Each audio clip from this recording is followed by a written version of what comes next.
Boa tarde, todos e todas e todas de vocês. Eu estou aqui hoje com o professor Rafael Lloras, do University of Denver. Rafael é um gaúcho por natureza, né, que está morando vários anos nos Estados Unidos. Ele também publica matérias de vez em quando em Estadão, em Cult, né, revista Cult e outras publicações. E a gente vem conversando agora porque a gente já publicou algumas matérias junto em inglês e a gente tem uma discussão constante comparando as classes médias brasileiro e estadunidense, porque ele é o brasileiro que mora nos Estados Unidos, eu sou estadunidense que mora no Brasil. Então a gente tem perspectivas um pouco diferentes. E eu quero começar, Rafael, primeiro, bem-vindo ao programa de hoje, né? Quero perguntar a você, por que tantas pessoas da classe média estadunidense apoiam Donald Trump? Perfeito.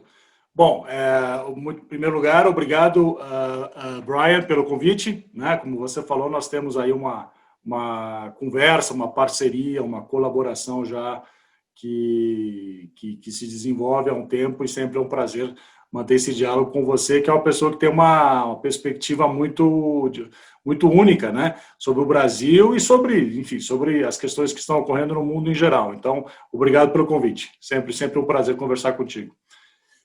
Essa pergunta é fundamental e não só do ponto de vista analítico, mas ela é fundamental em termos práticos, né, porque ela, de alguma maneira, a resposta a essa pergunta é uma pergunta difícil, né, vai, eu acho, de certa maneira, ajudar a organizar, talvez, o próprio resultado do que serão as eleições aqui nos próximos 3 meses, quer dizer, a eleição de novembro, né, a eleição presidencial que pode dar ou a reeleição ao Donald Trump ou permitir a eleição do candidato de oposição, que é o Joe Biden, né, agora com a Kamala Harris como sua candidata a vice-presidente. De fato, falar em classe média sempre é um tema complexo, né? Porque classe média tende a ser uma categoria usada de uma maneira muito frouxa, né? Muito aberta, assim. Como é que a gente pode definir o que seria classe média? Né? Isso é um tópico, na verdade, de conversa longa, né? Dentro até das ciências sociais. E como é que a gente define as classes médias? Né? A gente define simplesmente pela renda. Se for pela renda, sempre é um pouco complicado, porque no Brasil, por exemplo, classe média pela renda, dado que tanta gente no Brasil tem uma renda tão baixa, né, acaba sendo uma família, né, que tem uma renda bastante baixa, seria o quê? Por volta de 2, 3, 4 salários mínimos. Né? Isso, de fato, é classe média. Então, é um pouco difícil definir isso. Né? E, claro, depende muito do país onde você está. O que significa ser classe média nos Estados Unidos? O que significa ser classe média no Brasil? Não necessariamente, né, são coisas iguais. De qualquer maneira, quer dizer, é uma categoria que se usa e é uma categoria importante, especialmente nos Estados Unidos, onde, por 2 razões, quer dizer, onde de fato você teve um processo histórico que permitiu que uma grande parte da população, do ponto de vista estatístico, se considerasse classe média. Né, fizesse parte, mais ou menos, aí do que se entende como uma classe média americana, pessoas que conseguiram, historicamente, né, a partir especialmente da metade do século XX, ter acesso à casa própria, ter acesso a bens de consumos duráveis, né, como carros, que permitiu, pelo menos, que seus filhos fossem à universidade. Né, isso é um processo que cresceu muito na segunda metade do século XX. Então, além disso, do ponto de vista cultural, né, a grande parte dos americanos se considera de classe média. Então se torna não só uma categoria estatística, mas uma categoria cultural também. Tem muito essa noção de que, né, a classe média é fundamental porque as pessoas se identificam com isso. Além disso, do ponto de vista, digamos assim, acadêmico, de estudo, né, a classe média como uma categoria foi muito usada. Né? Nos anos 50, 60, saindo da academia americana, a noção da teoria da modernização acreditava, especialmente em relação a países do chamado terceiro mundo, em especial ainda mais a América Latina, que se as sociedades em desenvolvimento, latino-americanas, né, especialmente, se tornassem mais de classe média, elas seriam mais democráticas. Né? O que se demonstrou, evidentemente, né, como um equívoco. Não há nenhuma garantia de que você tendo mais pessoas que se identificam com classe média, que isso seja uma coisa linear, ou seja, você aumentar o poder aquisitivo, você necessariamente teria valores políticos, né, uma cultura política mais democrata e mais inclusiva. E aí que eu queria chamar a atenção que é difícil realmente generalizar. Você tem pessoas na classe média que são mais democratas, né, no sentido conceitual do termo, e são mais, defendem políticas mais progressistas, mais inclusivas, mais do que a gente poderia chamar de social-democratas. Mas não necessariamente. Uma grande parte da classe média norte-americana, assim como brasileira, e eu até acho que talvez mais brasileira, especialmente nos últimos tempos no Brasil, não necessariamente defendem uma pauta progressista, inclusiva, de políticas sociais e tampouco, né, o que é ainda mais grave, de valores democráticos. Então, voltando à sua resposta depois de uma longa digressão, eu acho que grande parte do eleitorado que se considera classe média aqui nos Estados Unidos ainda está imbuído, por um lado, por uma cultura muito de valores individualistas, de que não acredita, né, em políticas públicas, que é uma coisa tanto historicamente importante na cultura americana, quanto, claro, cultivada politicamente, ideologicamente, especialmente pelo Partido Republicano. Né, de cultuar essa ideia de que eu faço as coisas sozinho, eu não dependo e não deveria depender do Estado.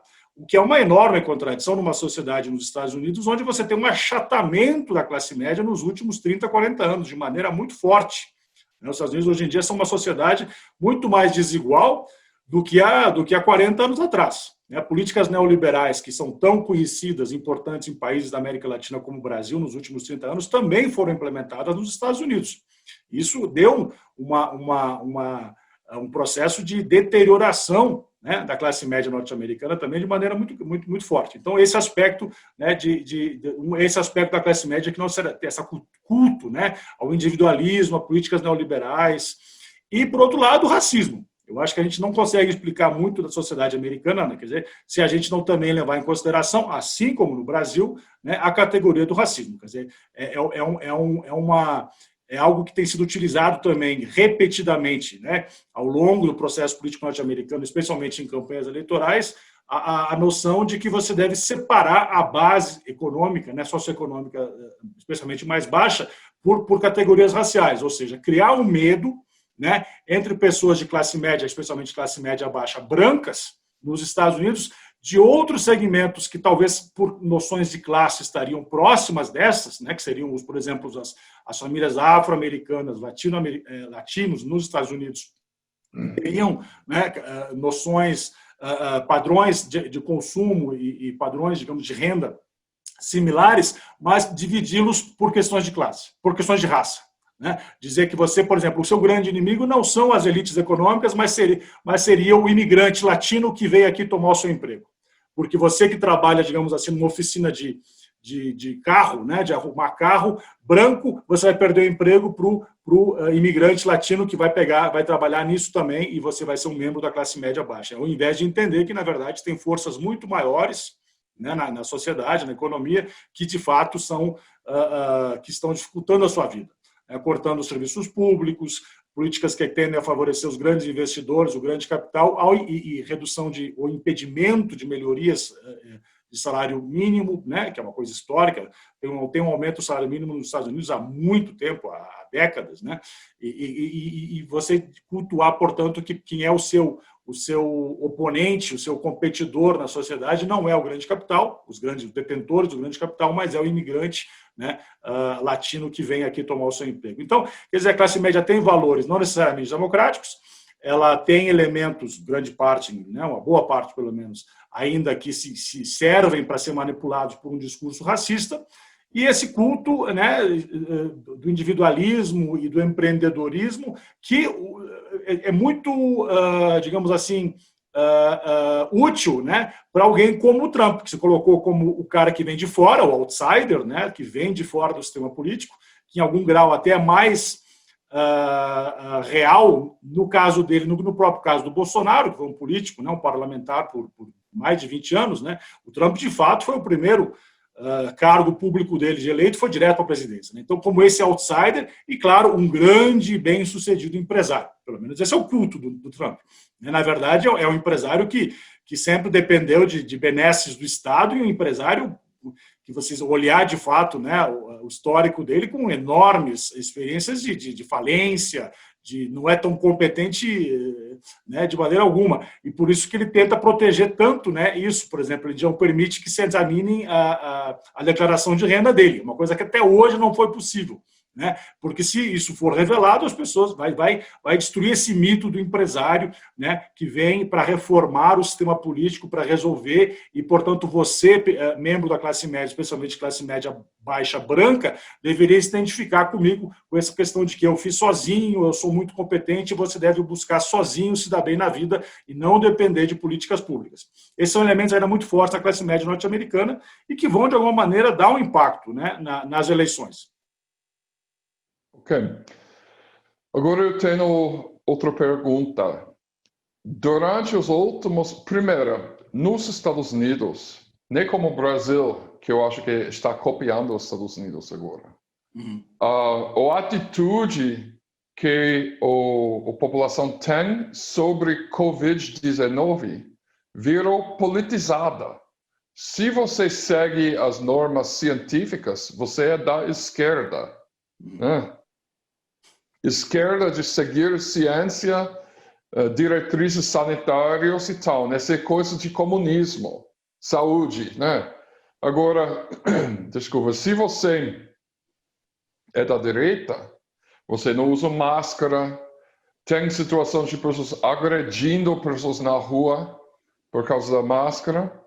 Eu não entendo por que o governo brasileiro está tomando lado nisso, mas nos Estados Unidos, quando você junta esse fato com a ideia de que tem uma eleição em 3 meses, e o Donald Trump está começando a tentar desmantelar o sistema de correios, que é uma maneira de voltar sem sair de casa, mantendo quarentena durante o dia da eleição, sabendo que durante os primários em Wisconsin, por exemplo, do Partido Democrata, milhares de pessoas pegam Covid, né? Durante o processo de votação.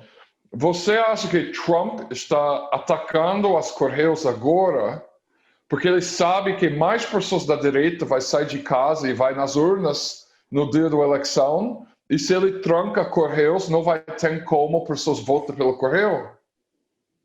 A resposta simples é sim. Eu acho que exatamente o que está acontecendo. Mas deixa eu só fazer algumas reflexões anteriores. Quer dizer, primeiro lembrar que existem muitos paralelos, né, entre a maneira pelo qual, as maneiras que foram implementadas ou não foram implementadas de certa maneira, né, tanto no Brasil como nos Estados Unidos, né? Tem muitos paralelos. Quer dizer, 2 líderes autoritários, personalistas, né, e que se basearam fundamentalmente por um negacionismo profundo, né, primeiro de negar a ameaça do Covid-19, depois de minimizar, né, como o Bolsonaro chamou de gripezinha, coisas similares, o Trump falou, né, que não ia ser um problema, e depois tentar achar uma solução milagrosa, ou seja, a cloroquina, tanto no Brasil como nos Estados Unidos, ou aqui nos Estados Unidos, o Trump até numa famosa entrevista, eu acho que em maio, disse talvez se a gente injetar detergente, né, a gente pode curar isso. Quer dizer, uma estupidez absurda,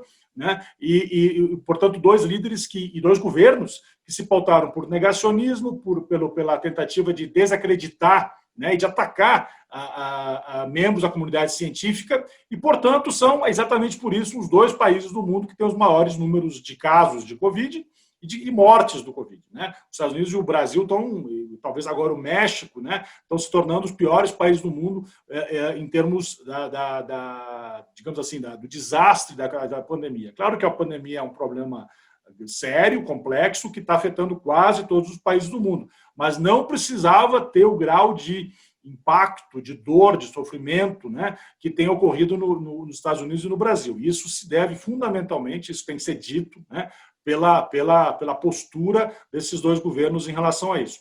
Nos Estados Unidos, para fazer uma outra, digamos assim, uma reflexão importante para entender essa questão da eleição e o impacto da pandemia, a gente tem que lembrar que tem um sistema, um processo, digamos assim, a mecânica pela qual as eleições ocorrem, que eu normalmente chamo a atenção aos meus alunos em aula, quando eu falo da história política latino-americana e faço algumas comparações com os Estados Unidos, que é extremamente ineficiente, né? Comparado com a grande maioria dos países norte-americanos, o processo eleitoral, como as eleições ocorrem nos Estados Unidos, comparado com a América Latina, é muito mais ineficiente. Primeiro, é extremamente descentralizado. Você não tem um sistema de monitoramento das eleições que seja independente. Quem define como é que as eleições vão ser organizadas são, normalmente, membros do governo estadual, né, o secretário de Estado de cada estado, que se chama, né, que tende a ser partidário, tende a ser de um partido ou de outro. Portanto, tende a favorecer o seu próprio partido. Foi exatamente o que ocorreu nas últimas eleições da Geórgia, onde o secretário de Estado da Geórgia era candidato a governador e ele definiu como é que a eleição ocorreria e que votos valeriam ou não. É óbvio que é um conflito de interesses profundo, mas, tragicamente, isso ainda é uma realidade, né, no processo eleitoral norte-americano. Então, as eleições tendem a ocorrer de maneira muito descentralizada e de maneira onde não há um monitoramento independente, que sempre, claro, impacta isso. Além da questão do colégio eleitoral, que é um outro anacronismo importante, né, que tem se demonstrado cada vez mais presente e grave nos últimos tempos e pode ocorrer de novo essa eleição, né? É uma possibilidade real que o Trump venha a perder, algumas pessoas dizem que talvez perca até com 5 milhões de votos, né, e ganhar a eleição por causa do colégio eleitoral, porque você pode ter muito mais votos em certos estados, digamos assim, a Califórnia, mas não ter, né, o suficiente número de votos em outros estados, e como o colégio eleitoral se baseia em representantes de cada estado, você tem que ganhar em vários estados, né, para poder ter o número no colégio eleitoral e não necessariamente levar, digamos assim, o eleitorado, a grande parte do eleitorado de um estado populoso, como a Califórnia ou Nova York, que tendem a votar democrata. Então, com a pandemia, né, você criou uma situação onde a postura racional é não, de fato, ir enfrentar longas filas, como é o caso, né, que normalmente ocorre nas eleições aqui, porque você, de novo, não tem um investimento em urnas eletrônicas e uniformizadas ao redor do país, tende as pessoas a ter um processo de eleição onde é muito mais difícil você ir votar e ficar nas filas. Não é em todos os lugares, mas em muitos lugares acontece isso. E existe também uma sabotagem que é feita de não permitir urnas, né, especialmente em bairros de grupos socioeconômicos mais excluídos, né, e étnicos mais excluídos. É óbvio que isso é proposital, e, portanto, as eleições nesses bairros tendem a ser muito mais demoradas. Então, se supõe, né, que a grande parte dos democratas que levaram mais a sério o perigo da pandemia tenderão a votar pelo correio. E que, né, contrapartida, os republicanos que entraram nesse discurso negacionista tenderiam a ir votar mais, né, de maneira física, pessoal, né, nos distritos que eles chamam aqui do precinct, né, onde a pessoa vai e vota. Isso, claro, parece ser um entendimento plausível, mas não é garantido. Tanto que alguns políticos republicanos no Congresso, o próprio líder da minoria na Câmara, falou, né, essa semana, que é importante dar dinheiro para os Correios, que esse sucateamento que o Trump tem feito pelos Correios não é algo que necessariamente vá beneficiar os republicanos, né? Ou seja, dentro do Partido Republicano também há vozes dissonantes com isso. Mas claro que a postura do Trump, e é um político extremamente né, estratégico e está tentando fazer o que lhe beneficia, por pior que seja, quer dizer, ele vai, eu digo assim, é maquiavélico ao extremo, ele vai fazer o que for necessário para não perder, até porque se ele perder, ele perde imunidade legal e as investigações sobre os negócios dele, né, podem se tornar mais avançadas e pode, de fato, prejudicá-lo no ponto de vista até pessoal, de crimes, né, que ele e as empresas deles certamente cometeram ao longo da história.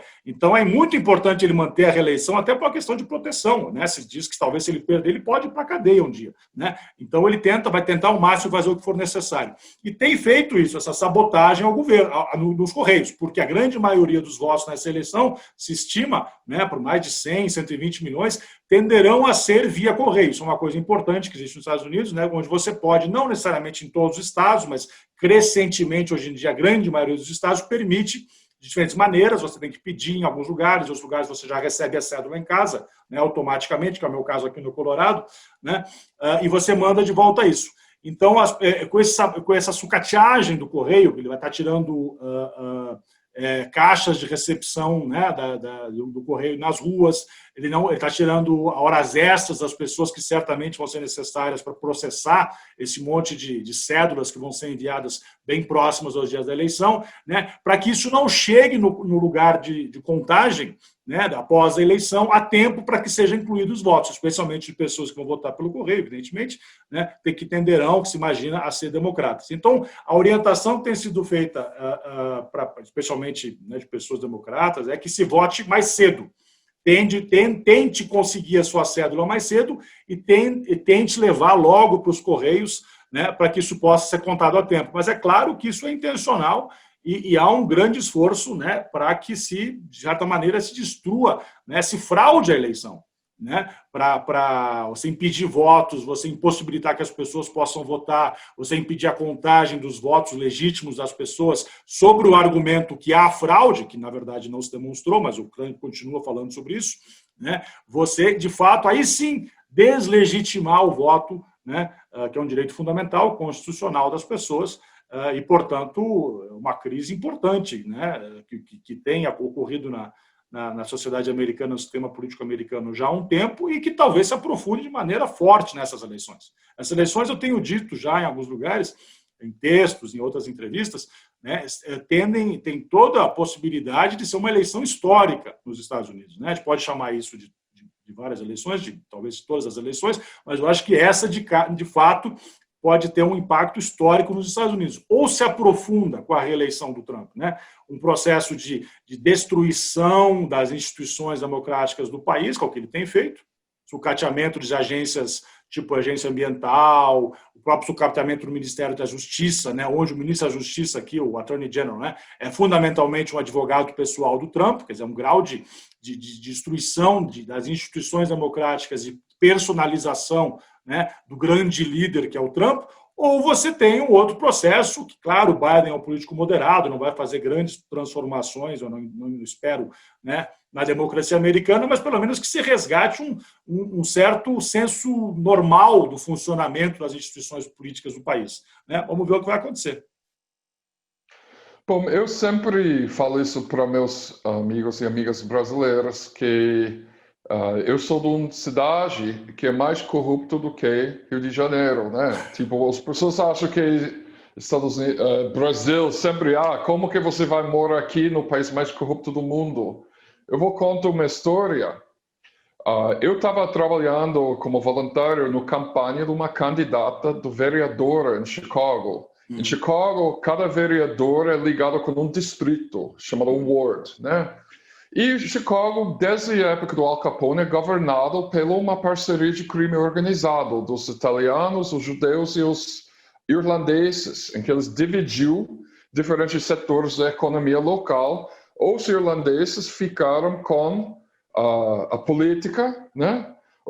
A máfia judeu fica com alguns setores de indústria de tecidos, advocacia e o controle de alguns sindicatos, e a máfia, outros sindicatos, máfia italiana, sindicatos, jogo do bicho, que é um jogo de números em Chicago, prostituição e outros setores, né? Como parte dessa parceria, eles deu a primeira distrito para controle político dos italianos como presente. Então, o primeiro distrito, historicamente, pertenceu à máfia em Chicago. E esse vereador estava candidatando naquele distrito, latina, porto-riquenho, da esquerda. Então, no dia da eleição, tinha gangues de italianos em frente dos centros de votação, impedindo latinos entrar para votar. Uma bomba explodiu a diretora da campanha desse candidata, né? E depois vi que, por exemplo, tinha um posto de gasolina no distrito que tinha 230 residentes que votaram na eleição oficialmente. Ou seja, estava cheia de impropriedade e nada aconteceu. O cara que ganhou era da máfia, ele já foi preso uma vez para violência doméstica. E assim, esse Chicago não tem lei de licitações. Ou seja, o prefeito, se ele quer, como o prefeito dele fez, passa todo o contrato para reparos de asfalto nas estradas por uma empresa do irmão dele, ele faz, né? Uma coisa que ele fez. A única firma de direita que foi autorizado pela prefeitura para 22 anos de fazer modificações de código do zoneamento para pessoas fazer extensões ou, nas casas dele, então, era do outro irmão do prefeito. Uau. E o outro irmão dele virou chefe do gabinete do Bill Clinton. Então, é uma máquina política do Partido Democrático muito forte. Né? Então, esse é só Chicago é conhecido como se fosse um Rio de Janeiro, no sentido que ele é mais corrupto do que normal. Mas, tipo assim, em cada eleição, tem milhares de defuntos que votam em Chicago, né? E tem famosamente a frase de um vereador de alguns 80 anos atrás, do Chicago, que falou: hoje é dia da eleição, não esquece, sai de casa, vota cedo e vota frequentemente. Ou seja, sempre tem pessoas que votam múltiplas vezes também. Sim. E esse é Chicago. Então, só adicionando isso a tudo o que você fala sobre a conjuntura nacional, sim, eu acho um absurdo que os estadunidenses acham que eles têm qualquer autoridade moral de dar palpite sobre eleições em Venezuela, em Nicarágua e em outros países no mundo. Claro. Sinceramente falando, é um absurdo. Agora eu vou te perguntar, pessoalmente, você acha que Trump vai ganhar? Essa pergunta é importante. Só para falar rapidamente, quer dizer, eu acho que é importante sempre lembrar, né, que, como eu disse antes, mas só para dar uma perspectiva um pouco mais concreta histórica, por exemplo, a Revolução Mexicana, que é uma das revoluções mais importantes do século XX, e certamente na América Latina definiu muito da história política da América Latina como um todo no século XX, ela começou com a reivindicação de eleições justas. Ela começou aí, depois ela se tornou muito mais, né, progressista, reforma agrária, mas ela começou aí. E grande parte de várias outras revoluções, a Revolução de 30 no Brasil e outras na América Latina, né, começou também por isso, quer dizer, um sistema que as eleições sejam justas, as eleições possam ser confiáveis. E em resposta a essa demanda, ali, né, desde a Revolução Mexicana, ou seja, nos anos 20, nos anos 30, 40, na grande parte dos países latino-americanos começaram a passar reformas eleitorais, criar institutos de monitoramento independentes, né, justiça eleitoral no Brasil, que não seja partidária, você uniformizar o sistema de eleição, você fazer transparência nas eleições, né, ter um código eleitoral, ou seja, em grande medida os Estados Unidos está 100 anos atrás da América Latina, pelo menos grande parte da América Latina, em termos de eleições confiáveis. Isso que você falou é extremamente interessante para demonstrar como é um mito esse, né? De que as coisas aqui necessariamente são menos corruptas e são mais confiáveis. Isso, de fato, não é necessariamente verdade. Trump vai ganhar ou não? Bom, as sondagens eleitorais dos últimos tempos, eu acho que é importante citar que não é só uma, mas é uma de maneira consistente ao longo das últimas 5, 6 semanas, dão vantagem para o Biden. É uma vantagem até significativa, em alguns lugares, até em algumas sondagens, até por volta de 10%. Agora, lembramos que a Hillary também tinha vantagem no verão norte-americano aqui, né? Ou seja, julho, agosto, setembro, e tinha até uma certa arrogância de achar que era inevitável a eleição dela, e a gente sabe o que aconteceu, né? Portanto, eu queria chamar a atenção de que não é impossível que o Trump ganhe. E a gente tem que ter muita clareza disso.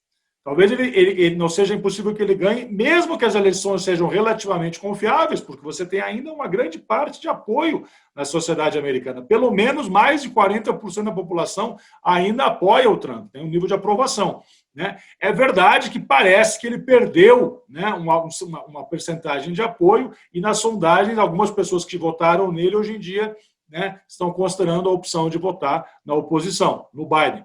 Mas não é impossível que ele ganhe, mesmo num processo, digamos assim, confiável. Além disso, ele está fazendo tudo para sabotar as eleições, ou para garantir a sua reeleição, como a gente comentou antes, né? E também você tem essa trágica possibilidade onde ele poderia perder no voto popular, na maioria dos americanos, e ainda assim levar, né? Ainda assim ganhar por causa do colégio eleitoral. Então, eu acho que esse é um cenário possível, onde ele perca o voto, ou seja, a maioria da população não necessariamente o apoia, não quer mais 4 anos de Trump, mas ele ganhe por causa do colégio eleitoral. O que, no meu modo de ver, né, vendo de fora aqui como uma pessoa que veio para cá, mas que não necessariamente, né, cresceu aqui, isso seria, para mim, a deslegitimação final do colégio eleitoral, que deveria levar a um processo de reforma constitucional para eliminar o colégio eleitoral. Agora, eu acho que isso é provável que aconteceu? Eu acho que não. Portanto, eu acho que aprofunda a deslegitimação do processo político norte-americano. Eu acho que isso é uma possibilidade real. Agora, também há, evidentemente, a possibilidade que o Biden ganhe. Se a gente contar nas sondagens, né, a gente deveria estar até mais, digamos assim, acreditando nessa possibilidade. Agora, se o Biden não fizer uma campanha muito boa, não fizer uma campanha bem planejada, não fizer campanha nesses colégios eleitorais chaves, como Wisconsin, Pensilvânia, Michigan, né, se ele não conseguir achar uma maneira de, por um lado, trazer, né, apoio de setores mais progressistas, né, que têm demandado reformas e têm trazido a plataforma do Partido Democrata um pouco mais à esquerda, ele precisa desse pessoal, porque esse é o pessoal que vai para as ruas, esse é o pessoal que mobiliza, esses são os ativistas, ele tem que ter apoio deles, senão ele não ganha. Por outro lado, ele não pode perder o apoio dos eleitores mais moderados, inclusive brancos moderados dos subúrbios, né? E é nesses eleitores que o Trump tem tentado criar um medo, né, de que ele tem mentido nas suas propagandas de que Biden vai trazer, digamos assim, moradias coletivistas, especialmente para não brancos, nos subúrbios, portanto, destruindo o sonho do subúrbio branco norte-americano. Ou seja, ele vai aprofundar essa narrativa.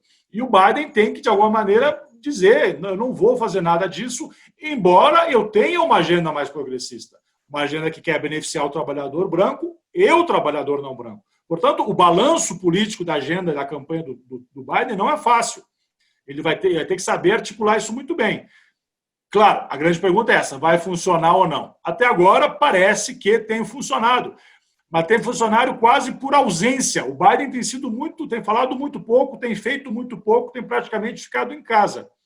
Isso tem sido bom para ele até agora, mas em algum momento, essa semana vai ser a Convenção Democrata, vai oficializar a candidatura dele, ele vai ter que começar a aparecer mais, ele vai ter que começar a falar mais. Quando você faz isso, você pode, por um lado, trazer apoio ou perder apoio, né? Manter esse equilíbrio entre pessoas mais à esquerda e mais ao centro, o Partido Democrata, no máximo, seria um partido de centro-esquerda, né? Manter isso por os padrões americanos, né? Diga-se de passagem. Mas então é uma eleição que vai ter desafios importantes para a campanha do Biden, é uma eleição que eu acho, portanto, em conclusão, que está em aberto. Eu não acho que seja inteligente você assumir, né, a derrota do Trump. Isso seria muito arriscado para o Biden, seria muito arriscado para o país, porque eu acho que, de fato, a gente ter mais 4 anos do Trump na presidência vão aprofundar a crise democrática, a crise social, a crise cultural mesmo, de valores nos Estados Unidos. E os Estados Unidos, claro, com a sua própria crise, impacta o mundo, impacta a América Latina de maneira muito, muito forte também, como a gente sabe. Rafael, a gente está chegando ao fim do nosso programa, mas já antes do que eu ir embora, eu queria perguntar a você um outro assunto.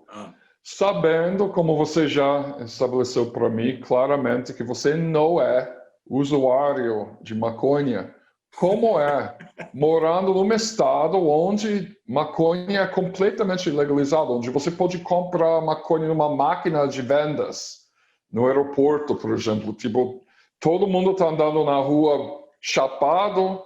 Teve algum efeito na sociedade do Colorado? Então, a maconha foi legalizada, né, já há alguns anos, eu acho que 4, 5 anos, eu não me lembro agora, no Colorado, foi um dos primeiros estados do país, e as pessoas que analisam isso, né, dizem que foi os processos mais bem pensados, né, de legalizar, do ponto de vista da legislação que permitiu a legalização.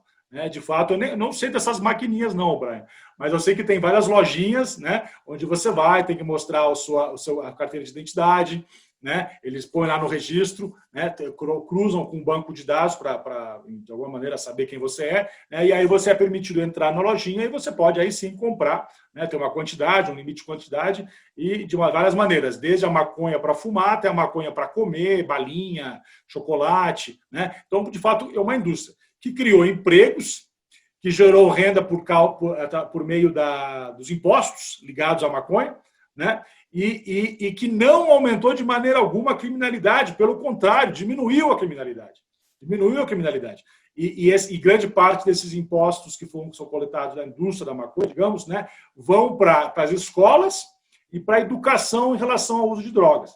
Então, é inegável que o processo de legalização da maconha, pelo menos no estado do Colorado, onde eu vivo, né, já há mais de 10 anos, foi um sucesso inquestionável, né, um sucesso claro, que aumentou recursos do Estado, que grande parte do qual é destinado a escolas.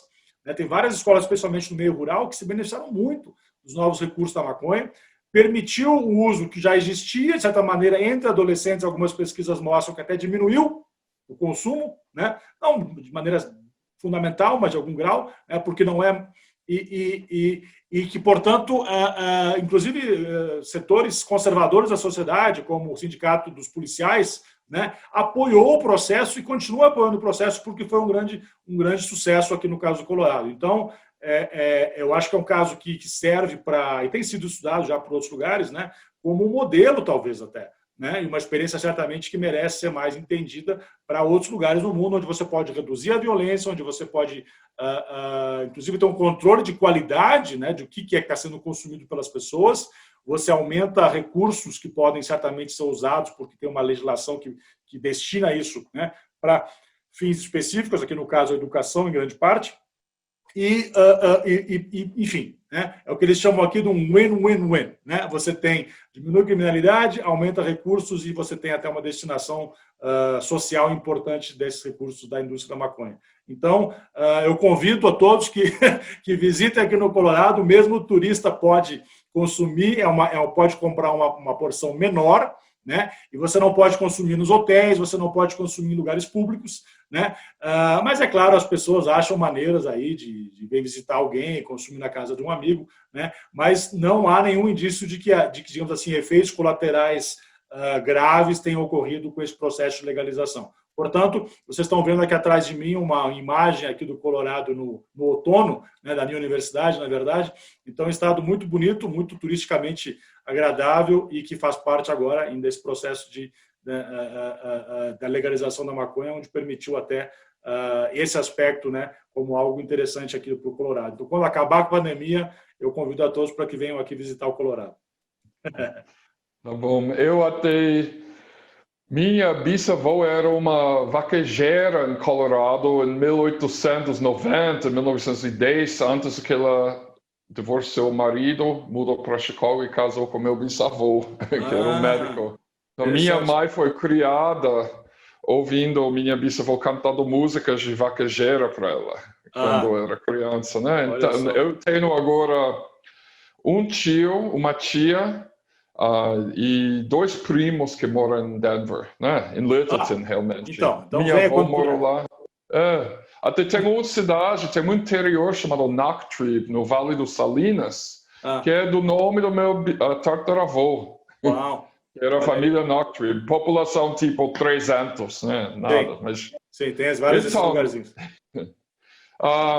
Então, um abraço para você, foi um prazer e boa tarde para todos, todas e todas de vocês. Igualmente. Muito obrigado, Brian. Um grande abraço. Fique bem.